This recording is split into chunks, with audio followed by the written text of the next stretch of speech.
Hello guys, welcome back to another blog. So guys, आज का blog काफ़ी interesting होने वाला है। और भाई, अगर आप भी आईटी फील्ड में आना चाहते हो, अपना करियर आईटी में बनाना चाहते हो, या फ्रेशर हो, या फिर आईटी में आपको जॉब लेना हो, तो भाई आज ये सीरीज आपके लिए होने वाली है। तो गाइस, ब्लॉग को एंड तक देखना, आपको काफ़ी कुछ सीखने को मिलेगा। और गाइस, चैनल पर यदि नए हो तो सब्सक्राइब कर लेना। तो गाइस, मैं आज आपको अपने बारे में बताने वाला हूँ। सो गाइस, मैं एक नॉर्मल सा सॉफ्टवेयर इंजीनियर हूँ। रोज़ सुबह उठता हूँ, ऑफिस जाता हूँ, वर्क सॉल्व करता हूँ। गाइस, इससे पहले थोड़ा नवीन से बात करते हैं, देन स्टार्ट करते हैं। भाई भाई लेने आ गया है नवीन भाई हमारा। Good morning guys. भाई नवीन ब्रो लेने आ गया भाई रूम पे आज मैं तो लेट उठा भाई, थोड़ा नींद लग गई थी उठने के बाद भी मेरे को।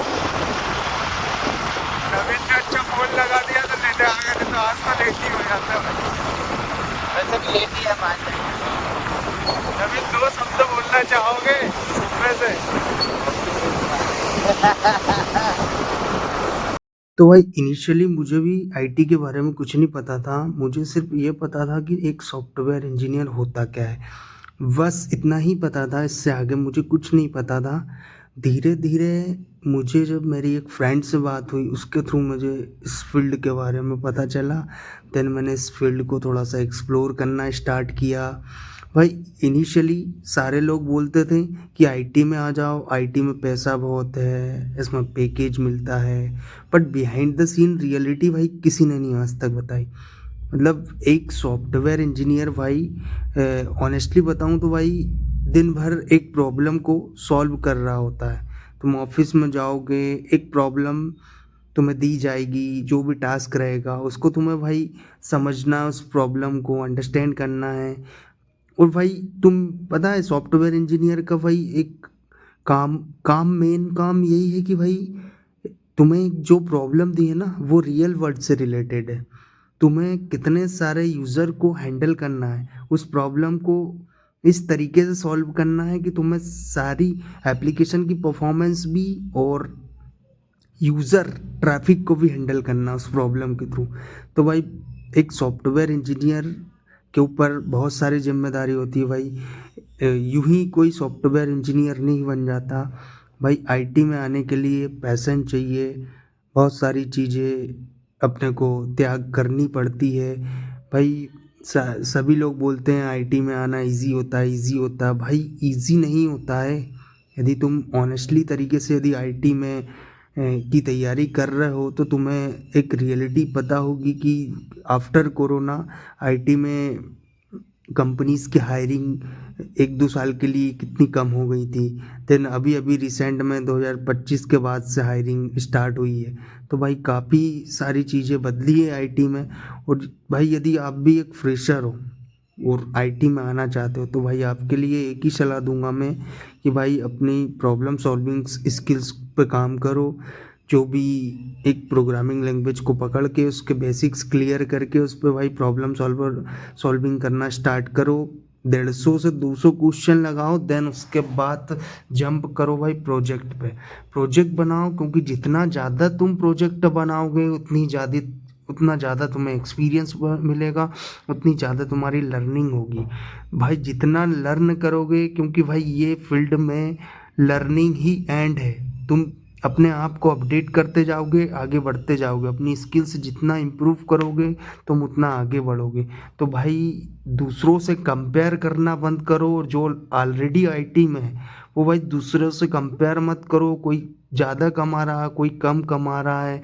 भाई, सब अपनी अपनी लाइफ में कुछ ना कुछ स्ट्रगल कर रहे हैं, तो भाई किसी से कंपेयर मत करो। फ्रेशर्स के लिए बोलूँ तो ये फील्ड में आना इतना भी इजी नहीं है।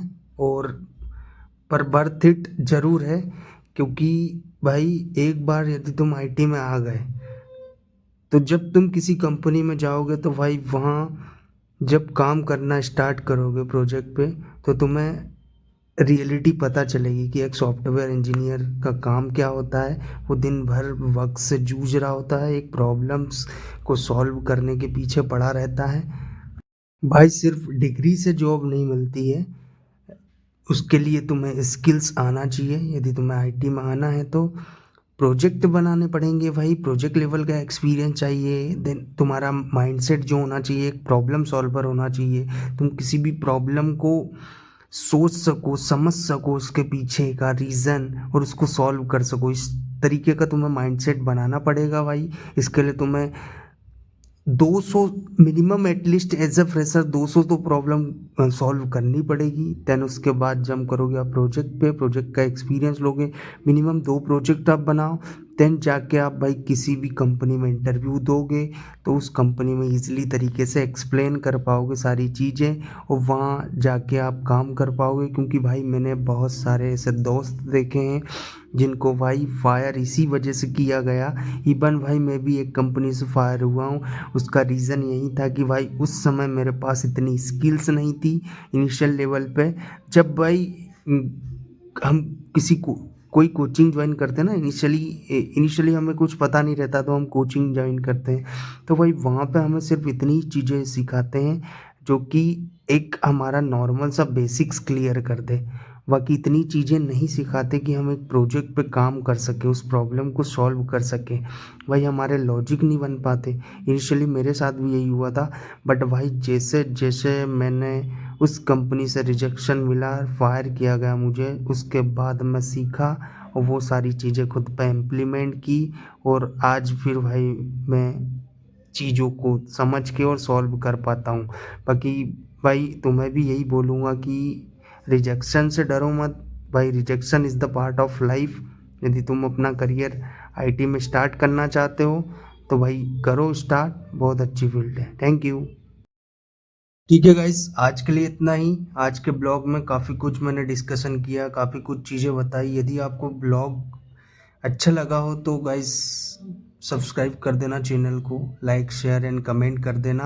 और भाई आपको कोई भी टिप्स चाहिए ऐसी आईटी से रिलेटेड, कोई भी चीज़ में डाउट है, किसी भी चीज़ को आपको डाउट है भाई, कोई रिसोर्सेस आपको लेना हो तो भाई मुझे आप कमेंट कर सकते हो, मैं आपको डायरेक्ट मेल पे सेंड कर दूंगा। बाकी गाइस मिलते हैं एक न्यू ब्लॉग में, आज के लिए इतना ही। गाइस बस यही बोलना चाहूँगा कि भाई अपने आप को इम्प्रूव करो और रोज़ थोड़ा थोड़ा बेटर बनाते जाओ। बाकी भाई ये फील्ड काफ़ी अच्छी है, काफ़ी कुछ चीज़ें सीखने को मिलेंगी आपको, क्योंकि भाई तुम एक प्रॉब्लम को सॉल्व कर रहे हो और भाई जब प्रॉब्लम सॉल्व करते हो ना तो उसके बाद जो एक कॉन्फिडेंस मिलता है ना तुम्हें, वो बात ही अलग है। ठीक है गाइस, मिलते हैं कल एक न्यू ब्लॉग में। थैंक